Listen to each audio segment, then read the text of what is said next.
In January of 2017, one of our former crew members boarded the onboard elevators right over here.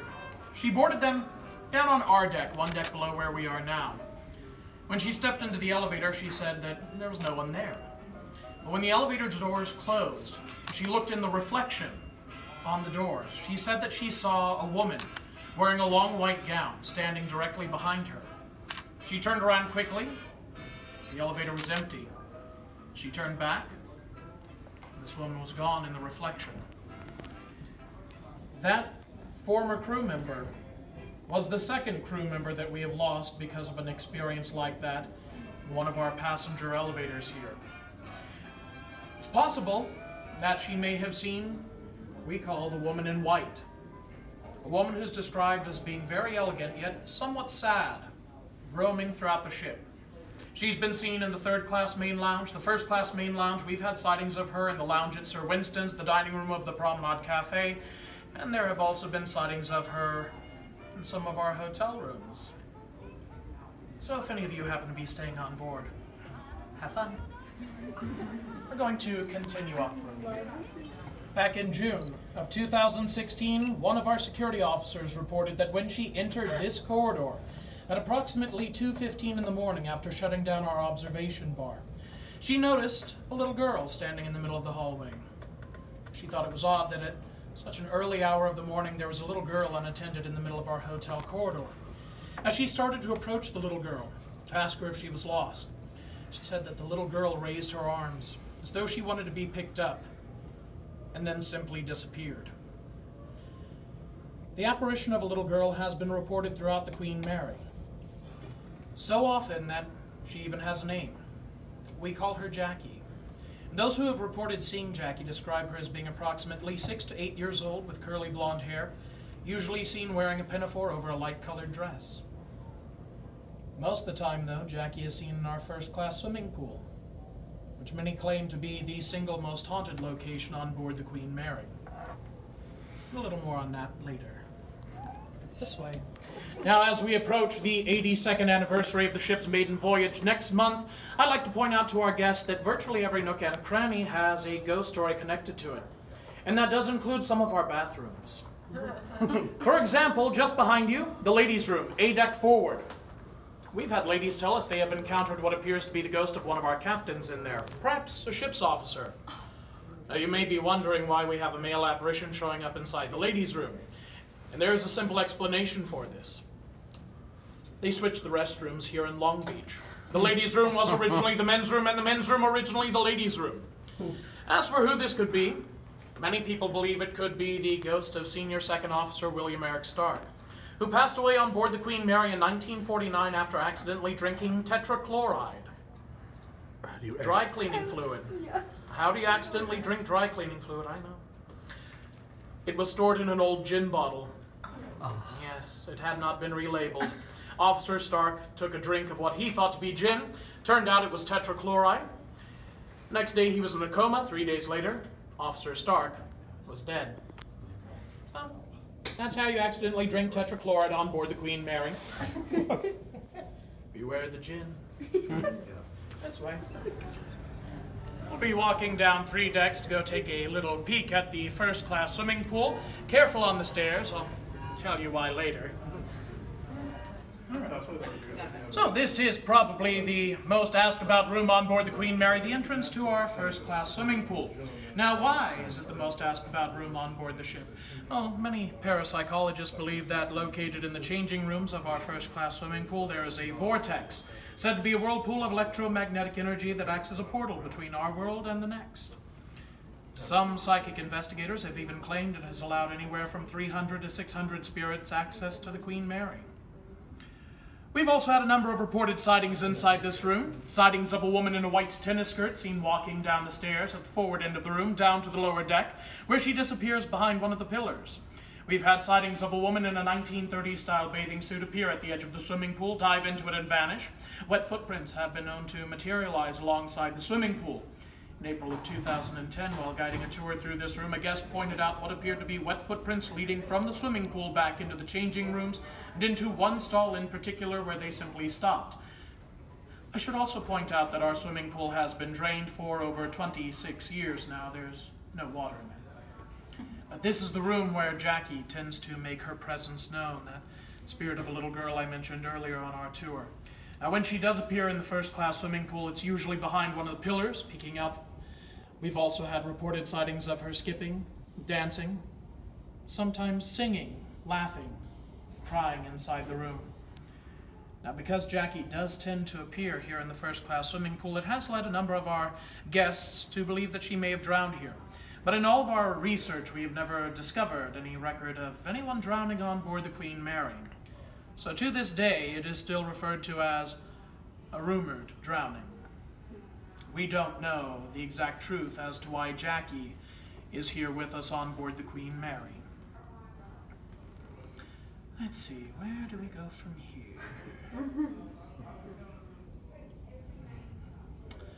Give you another little taste of the Queen Mary's cardiovascular workout. Back up this just being outside here. Oh, yes. Yes. My very first experience on board the Queen Mary, I was taking a shortcut through that room when I heard what appeared to be the laughter of a little girl coming from the entrance to the changing rooms. I assumed that it was one of my fellow tour guides who was playing a joke on me, so I walked down there into the changing rooms. There was no one in there. I was by myself. So my very first experience on board the Queen Mary, I do believe, was hearing Jackie laugh in the swimming pool. Hopefully she wasn't laughing at me. Back in August of 2012, one of our many tour guides reported that when he entered this area of the ship from the hotel corridor on the starboard side, approaching the third-class main staircase, he saw what appeared to be a gentleman dressed entirely in black, walking up the last few steps of the staircase. He said that there was nothing out of the ordinary about this until that man reached the top of the stairs and suddenly vanished. The tour guide did mention this to one of his supervisors later that day. The supervisor informed him that he had seen a ghost, commonly known as the Man in Black, and explained that the third-class main staircase was where two of the Queen Mary's passengers had in fact lost their lives. It is the steepest passenger stairway on board the ship. There's also another problem with it. The stairs are located toward the bow, the forward end of the ship, which would be rising and then falling with every single wave on the North Atlantic, so it could be a little difficult to maneuver these stairs at times. It turns out that a number of the passengers on board the Queen Mary did lose their footing while walking up or down the stairs, fell down to the deck below, did not survive their injuries. It is generally believed that this Man in Black was one of those two passengers. There have been over 24 reported sightings of him on this section of the third-class main staircase here in Long Beach. And as for the tour guide who reported seeing him back in 2012, well, that tour guide still works on board, still does tours. And he tells his tours about his experience in the third person. Welcome, everybody. My name is Matt Schultz. I'm going to be your guide for the next half hour or so. I'm the resident paranormal investigator and the host of the Paranormal Investigation Tours. And we're going to be going down to the boiler room system, one of the coveted areas to investigate. The way we get to spend time down there is exclusive to my tour. Most everybody has to walk through is just a guided walking tour, but we get to hang out there and investigate for long periods of time, which is exciting. So we're going to go down there, show you some lighting equipment that we have, some investigation equipment, and then we're going to do a demonstration on a piece of equipment that may allow us to hear spirit voices recorded on the spot immediately. Very exciting. So follow me. It's a little dark here, but hey, you go first. This is fun. Oh, Dark Harbor status right here. This way, everybody. All right, I'm stopping here because I'm going to show you a really neat experiment that we have down here, something called the laser grid experiment. Now, I know that we have some lights here, so it's going to neuter the effect a little bit, but you'll be able to see it. I'm going to go ahead and turn it on right now. So we have several of these set up within the boiler room system in different parts. This system may allow us to see spirit entities that move between the light source, which is at your feet, and the background. It may look like a major shadow, may look like a distortion in the light, just depends. But a lot of people like to just sit here and watch the lights as they try to record for spirit voices on my tour. And by the way, my tours are Fridays, Saturdays, and Sundays, and they go late night. Fridays and Saturdays, they start at 11 and go to like 3 in the morning, and then 1 hour earlier on Sundays. So it's a long experience. I share education, investigative protocol experimentation that we do on my investigations as a team here and elsewhere. And so it's the opportunity for guests to become part of an investigation team without actually having to join one. So the idea is that it's a data gathering tour. Everybody takes home evidence to review and possibly find something awesome and respond to us. And I spend about 6 to 8 hours a week going through evidence and data that guests send to me, editing it, vetting it, etc. So we get lots of stuff on a continuous basis. I have a huge archive of high strangeness from the ship that I'm archiving for future generations. It's a very, very exciting position to be in, and I'm very honored to have the position as well. So let's make our way down here. This is boiler room number 1, by the way, boiler room number 1.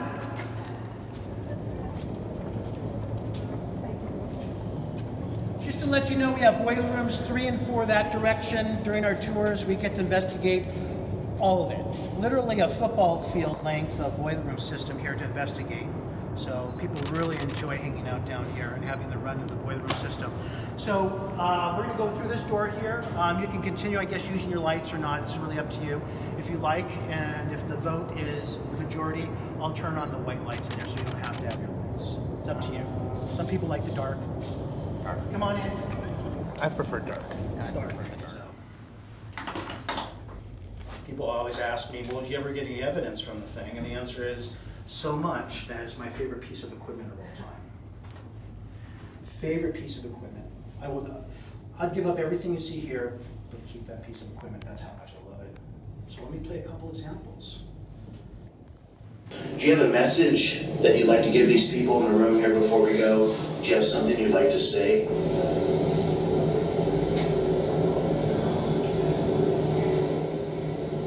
So of course that wasn't heard at the time, that was recorded.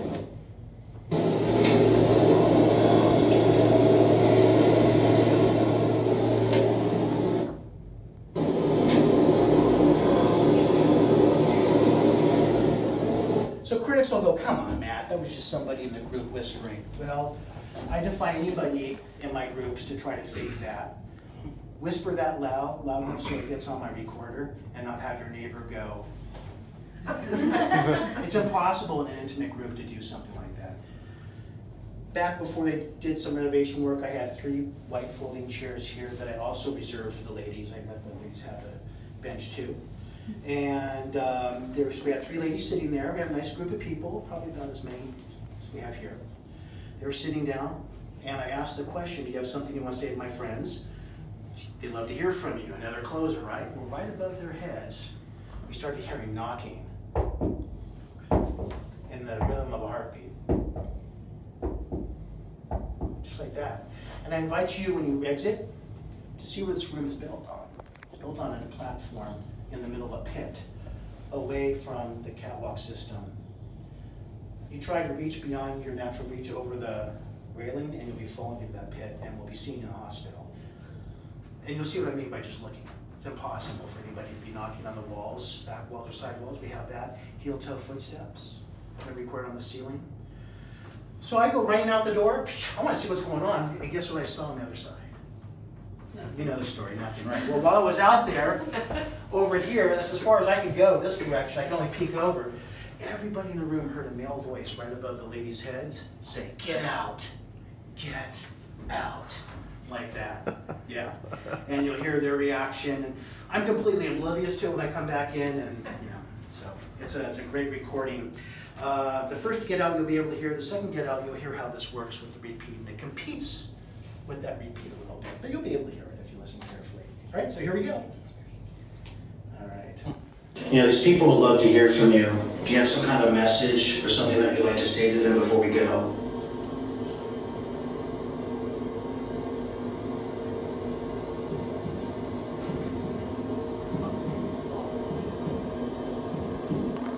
So this is me getting off my box. Getting out the door. To hear from you.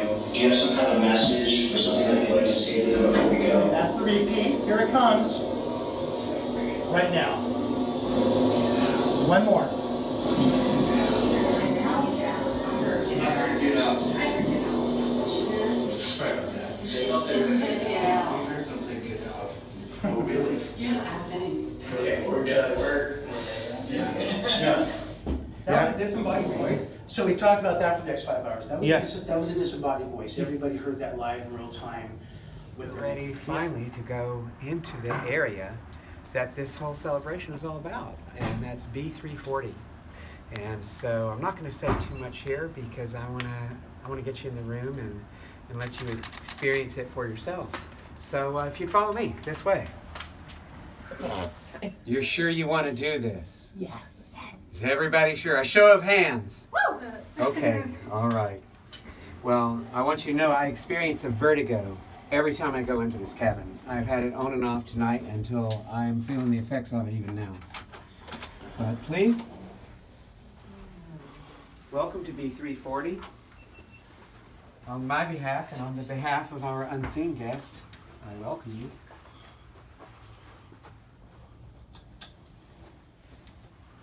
And I'll turn on a few more lights here so you can see how well furnished the cabin is. Does the Ouija board come along with your reservation? The Ouija board does come along with your reservation. And so anyone that would like to work the Ouija board tonight, or the crystal ball, or the tarot cards, is welcome to do so. I know how to do tarot, kind of. So the last one through the door, close the door. So welcome to B340. This room has not been occupied since the mid-'80s, of course. And some of the occurrences that led to that was hotel guests checking into the room and complaining that the lights would go on and off behind themselves, that the water in the bathroom would start and stop. One housekeeper came into the room one day, and the beds in those days were on this side, and made the bed perfectly, and went outside into the alleyway to her cart to get some towels for the bathroom. And when she came back in, she found the bed that she had just made all rumpled up and crumpled up in the floor. And so she went and reported that, and at that point, with all of the guest complaints, or comments, I like to say, instead of complaints, might have been complaints back then because people weren't as open-minded about paranormal activity as they are today. The company decided not to rent the room anymore, and it was turned into a series of offices. But over the last 20 years, I can tell you it was gutted to the floor. There was nothing in here. It was just, it looked very depressing. The psychic, Kim Russo, who works on that A&E television show, The Haunting of, came in here with soap opera star Kristen Renton. And Kim Russo walks through the door and is just overcome right from the start. And she says, "Oh my God, oh my God." And she walks around the room, and after a few minutes of just some of the strangest looks I've ever seen on a person's face, she looked at me and she said, "I believe someone was restrained and tortured here." That's neither here nor there. That's her perception, which we don't know. Maybe they were, maybe they weren't. There's a story when the ship was at sea. Again, the bed was in the side of the cabin, of a female passenger in mid-Atlantic, was awakened in the middle of the night. The covers had been pulled off of her, and there was a man in a dark suit or uniform at the foot of the bed. She immediately reached across and pressed the button for this to call the steward, whose pantry was just right over here. And the steward comes running over, and she says, "Did you see him? Did you see him?" And he says, "Madam, what are we talking about? Did you have a dream?" She says, "No, there was a man at the foot of my bed. He pulled the covers off of me." And he said, "Madam, I've been there the whole time. There's no one there." And so maybe whatever there is about Mary has been with Mary a very long time.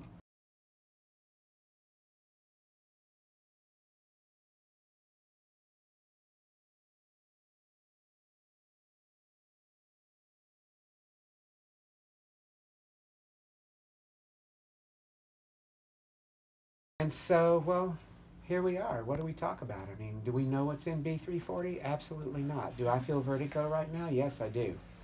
I felt it every time I've walked in here all night long, and it's not comfortable for me. Other places I feel it in the ship or in the pool. I feel it also in the boiler rooms. It's a very concentrated thing right here, though. Whatever did happen, so we don't know. Also, there's some geographical anomalies here. Very close to the swimming pool is this cabin. As the crow flies, maybe we're 75 feet away from the pool. If you go 75 feet in the other direction, you go into the cargo holds where scores of German prisoners died from heat exhaustion during the Second World War when the ship was operating in the Red Sea. No air conditioning in this vessel. She's designed to carry 3,000 people, including the crew. Well, here you have 10,000 men being evacuated from northern Africa in a landlocked sea with boilers in the belly of the ship, boiling water at 700 degrees Fahrenheit. It was 110 degrees inside the ship. And many people were sick from the heat, and many did not make it. So we don't really know how many people died during the war on the Queen Mary. There's no records of it kept. We know about 50 some odd people died from, in peacetime, 2 or 3 accidents, and most from natural causes. But that is what it is. You know, if we'd like to turn the lights out, and it might have just a little bit more of an ambiance to it, if you over there would get all the lamps and the light. I think maybe most ships are haunted, but I think we notice it more here because this ship is the only ship like it left in the world. You'll never see a ship that had so much focus on getting it constructed. Captain Treasure Jones used to say of the Queen Mary that he felt that she had character, she had personality, but above all else, she was the closest thing to a living being that he had ever commanded, and that she even breathed. He would also say that you only had to will her to do something, and she did. And that's pretty strong words for a sea captain. The Queen Mary had 33 captains. Her very first captain, Sir Edgar Britton, actually died up in the captain's cabin. He had a stroke within 6 months of taking command of the ship because of the enormous strain of operating a ship like this. You know, other tragedies that happened in the ship, there was a young engineer that died in a watertight door down in Shaft Alley. I won't mention his name out of respect to him, but it's a well-known haunting here in the ship. He was found in the door like this at about 4:10 in the morning on the 10th of December, the 10th of July, 1966. That sort of suggests to me that he might have been murdered, and we don't know what happens. The door was found to be in perfect operating order. I will say this, that the ship had only made 3 voyages with this engineer in it, and it was the 3 voyages after one of the most notorious strikes to ever hit the British Merchant Navy. Literally, every merchant ship in England was still for 6 weeks, and it was the strike that would end the Queen Mary's career, because after that strike, Cunard had lost enough money that they could no longer afford to operate the ship. And so a lot of the crew may have felt that this young fellow, only in the ship since the strike, was a scab. And unions were very powerful back then and had some very willful people.